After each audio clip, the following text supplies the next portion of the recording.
All right, people, it's Bry. I'm here at the compound. We're in the shop, and we've got a situation underway here. As you see, I got my gloves on, and these are to protect me from the oils that are very bad for your skin. First of all, I just want to say we went to the junkyard today, and as you see, we got the new head, okay? That's the old intake there. And let me just say, right off the bat, sometimes you get a car that's 20 years old. Now, this is an 04. It's almost 20 years old. And you'll get like a code that says like it's you have an intake leak or something like that. Very, very important to when you're going to tackle an intake leak, if you have a code, to go after all the gaskets. Go after the intake. Look at this. This gasket is very brittle, okay? It's very brittle. That came off the intake. There's no doubt in my military mind that that thing right there was leaking. And where that goes is right here, people. That gasket goes here. Now what I want to show you is, as you see right here, I've got that filled with water. See that? That one doesn't have any water in it. That one's filled with water, and that one's filled with water. Right literally to the top. I don't know if you can see that. Now, if you have any leakage past your valves, like you're seeing that one drizzle water out, that means that these intake valves are not seating properly and you're going to have a misfire. I think what happened was when I broke the timing belt, these ones came down and kissed the piston. Even though on the piston I don't see any evidence of that, it still could have done that. It could have kissed the piston, or it could just be of age, whatever. But seeing that it didn't have a skip before the belt broke and now it had a skip, I'm going to say that these had a slight bend to them. And the way you test that, people, is what you do is, like I said, you fill these cylinders up. And you have to give it 10, 15, 20 minutes. And you'll see down here, let's see if we have any seepage. I don't see any seepage around here. I don't see any seepage. Nope, that looks pretty good there too. Overall, these valves were pretty good. Now, let me see here. What is that? Because I just sprayed them with denatured alcohol. I'm just trying to make sure. Okay, that looks good still. But as you see, they're holding water, okay? This one, they're holding water. Now I want you to take a look at this when I fill this one up.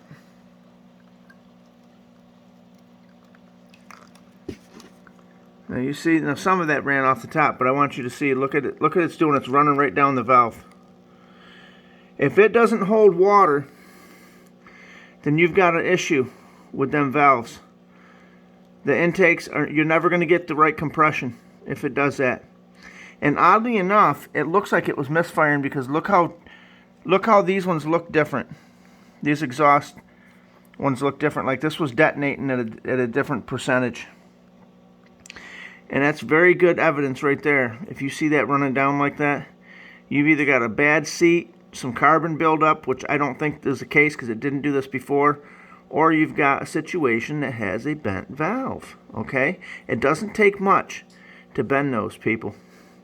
It just needs, that timing belt jumps, and that's what you'll get. You'll get a situation that it'll come down and kiss that piston, and that valve right there will take a bend.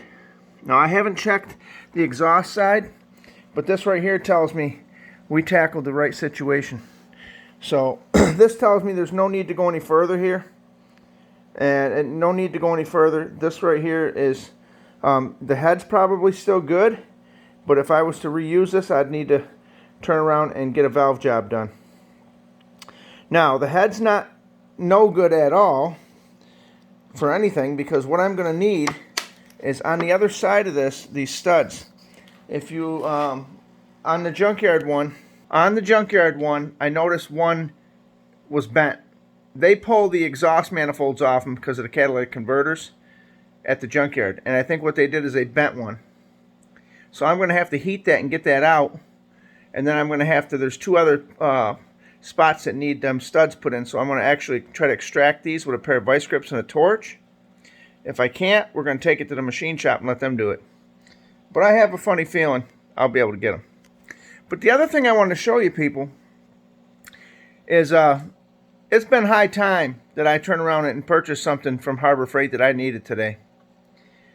And what you're about to see is something that every shop needs. Every shop needs one of these. Every house needs one of these, actually. If you've got something that needs, let's say, cleaned, you're going to want one of these, people. I got this here. Let's see what we got here. This is a Central Machinery parts washer with pump. It's pretty quiet, actually. As you see, I got the degreaser in there. And what I did is I bought the degreaser that they sell right at Harbor Freight. It's super heavy duty degreaser. One of these goes to 20 gallons. Now the guy did tell me if you want to make it really extra strong, you go ahead and you mix 2 of those, okay, with 20 gallons. And that's what I've done. That's not antifreeze, people, that's cleaner.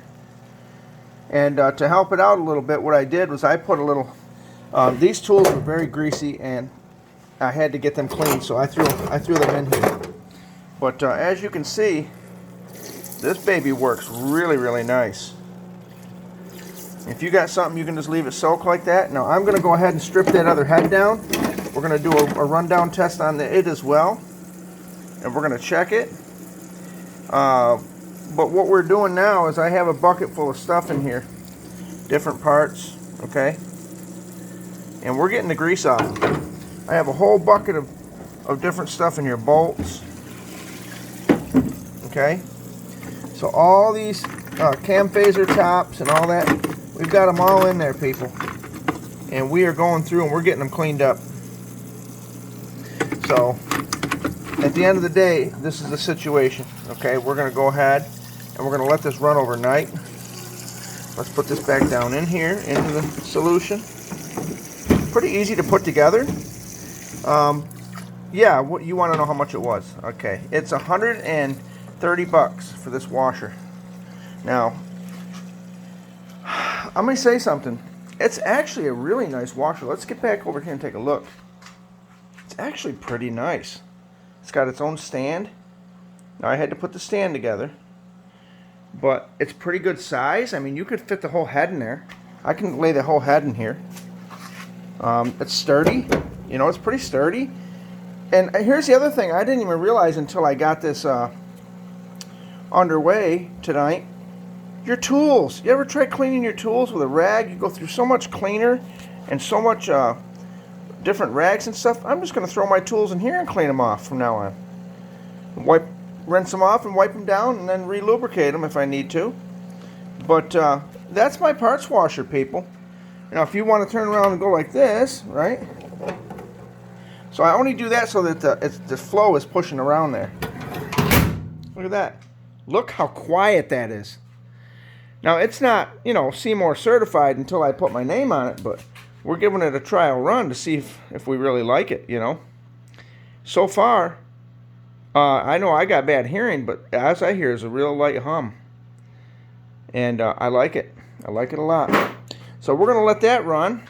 We've got the other head over here that we've got to go ahead and pull the intake off because I'm putting new gaskets on everything. We're not going to go with 20-year-old gaskets. Even though that was a 2005, I think we're going to be okay. I got to order the parts. Now, here's the other thing. Let me tell you something. I want you to relax and hold on 1 second here. Now, I went through my hometown earlier, and I went to another little adjoining town, and I called the parts place. I was going to see if they actually had the head bolts, because you want to change the head bolts when you do these. They're a stretch bolt. You can reuse them if you're trying to be a cowboy, but I'm not trying to be a cowboy. But here's the deal. I called Pep Boys looking for some prices. Do you know what the guy called? And he told me when I called, we don't sell parts no more. We only do service. All Pep Boys apparently they're not selling parts no more.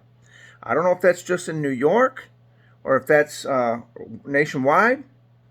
But if that's the case, I think O'Reilly's got in their pocket. You know what I'm saying? Advance Auto and O'Reilly's, they got in their pocket. But this is Bry. I'm over here and I'm making it happen. I'm getting the parts clean. We're going to take this one step at a time. We're doing the systems checked, and we're making sure everything is correct. We're not trying to put stuff back together that's no good. So let me just explain to you. When I pulled the engine apart today, I got looking at it, and I'm trying to look at the timing marks. And on the bottom of the crank, I lined it up perfectly. I go up top, and I think I was off one tooth. I think I was off one tooth up top on the cam, on the cam sprocket. I don't think that really makes a huge difference, but it's possible it could. But I don't think that the skip was from that. I think the skip was from the valves hitting. But we're going to pay closer attention to that when we go ahead and put it back together. But I just wanted to give you an update on the head. This is the obviously this is the old one. We're not going to discard it because the head, I think, is good. It just needs new valves if I ever needed to do it. But at the end of the day, you see these other ones are holding water. It's just the, let's see what cylinder that is. That's number 3 cylinder. And I notice all the cylinders on YouTube, it's the number 3 usually. And you can see the color discoloration, the difference. But this is Bry. We're at the compound. We're in the garage. We're working. We got new tools. We're happy. We got to get on down the road, people.